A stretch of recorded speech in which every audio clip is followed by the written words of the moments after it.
एका ठिकाणी एका परिसरामध्ये राहणारं एक नवरा बायकोचं जोडपं होतं. सुखाचा संसार सुरू होता. तो जो नवरा आहे तो एका खाजगी दवाखान्यामध्ये काम करून आपलं घर चालवत होता. मग नवरा कामाला जात असताना बायको घरी एकटीच होती. 2 मुलं होते. पण मात्र या बायकोला वेगवेगळ्या गोष्टी ऑर्डर करायची सुरुवात होती. ऑनलाईन काही बी ती मागवत होती. मग याच माध्यमातून जेव्हा तिचा नवरा घरी नसायचा आणि तिने जी ऑनलाईन ऑर्डर केलेली आहे ती ऑर्डर घेऊन डिलिव्हरी बॉय तिच्या घरी यायचा, तेव्हा या महिलेची त्या डिलिव्हरी बॉय सोबत ओळख झाली होती. सुरुवातीला ओळख झाली, नंतर चांगली मैत्री झाली. दोघा जणांनी एकमेकांचे मोबाईल नंबर घेतले आणि जेव्हा जेव्हा नवरा घरी नसायचा तेव्हा तेव्हा ही विवाहित महिला त्या डिलिव्हरी बॉयला घरामध्ये बोलवायची आणि त्याच्यासोबत सगळं काही मनमोकळेपणा करायची.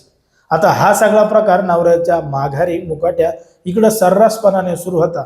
नवऱ्याला याची काहीही कल्पना नव्हती. म्हणूनच त्या महिलेची हिंमत अशा पद्धतीनं मोठ्या प्रमाणात वाढत होती. एक दिवस जेव्हा नवरा अचानक दुपारीच घरी कामावून वापस आला आणि दरवाजातून त्यानं डोकावून पाहिलं, त्याला स्वतःचीच बायको एका परपुरुषासोबत नको त्या अवस्थेमध्ये दिसली आणि धड घया त्या संपूर्ण प्रकरणामध्ये एक धक्कादायक घटना घडली. नेमकं काय आहे संपूर्ण प्रकरण, कुठं घडली ही घटना, हे आपल्याला अगदी सविस्तरपणे बघायचं आहे. पण जर तुम्ही अजूनही आपलं चॅनल सबस्क्राईब केलं नसेल तर लगेचच करून घ्या आणि बाजूला असणाऱ्या बेल नोटिफिकेशनला सुद्धा ऑन करायला विसरू नका. आता ही जी संपूर्ण घडलेली घटना आहे ती आहे तेलंगणा राज्यातील महमूदाबाद जिल्ह्यामध्ये घडलेली संपूर्ण घटना आहे. आणि या ठिकाणी या परिसरामध्ये राहणारा एक पुरुष आहे. त्या पुरुषाचं नाव राजेश्वर असं आहे. तर त्याची जी बायको आहे तिचं नाव भवानी आहे. या दोघा जणांचं लग्न 2016 मध्ये झालेलं होतं. सुखाचा संसार सुरू होता. सगळं काही सुरळीतपणानं चालू होतं.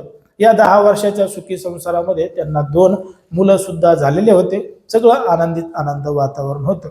पण मात्र जेव्हा नवरा खाजगी दवाखान्यामध्ये कामाला जात होता, त्याला घरी यायला कधी कधी उशीर होत होता आणि ही जी महिला आहे ही ऑनलाईन वेगवेगळ्या गोष्टी ऑर्डर करत होती. त्याच माध्यमातून या महिलेची एका डिलिव्हरी बॉय सोबत ओळख झाली होती.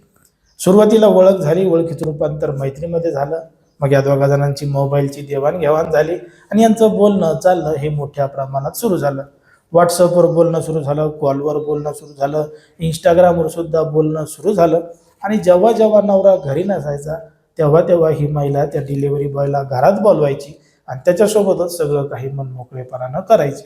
नवऱ्याला या कुठल्याही गोष्टीचा थांगपत्ता नव्हता, काहीही माहीत नव्हतं आणि सर्रासपणानं हे सगळं इकडं चालू होतं. एक दिवस तारीख आली होती 27 जुलै 2026 ची.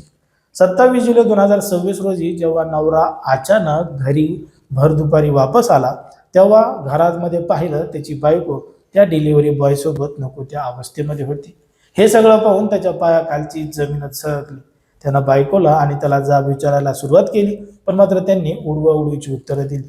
घडलेला संपूर्ण प्रकार कोणाला सांगावा, काय सांगावा, म्हणून त्यानं तात्काळ दुसऱ्या दिवशी त्या ठिकाणी पंचायत बोलवली आणि पंचायतीमध्ये घडलेला सगळा प्रकार त्या ठिकाणी सांगितला.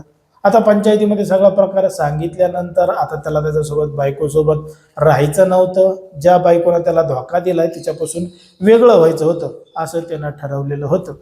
पण मात्र जेव्हा तो घराच्या बाहेर एकटा जात होता, वेगवेगळ्या ठिकाणी फिरत होता, तेव्हा त्याचा कोणीतरी पाठलाग करतोय, त्याच्या अंगावर गाडी घालण्याचा प्रयत्न करतोय असा संशय त्याच्या मनामध्ये होता.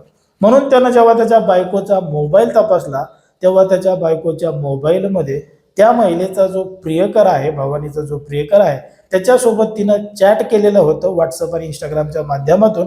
आणि तिनं सांगितलं होतं की तू काहीही करून माझ्या नवऱ्याला रस्ते अपघातामध्ये म्हणजे घराच्या बाहेर ठार कर, जेणेकरून कोणालाही काही संशय येणार नाही.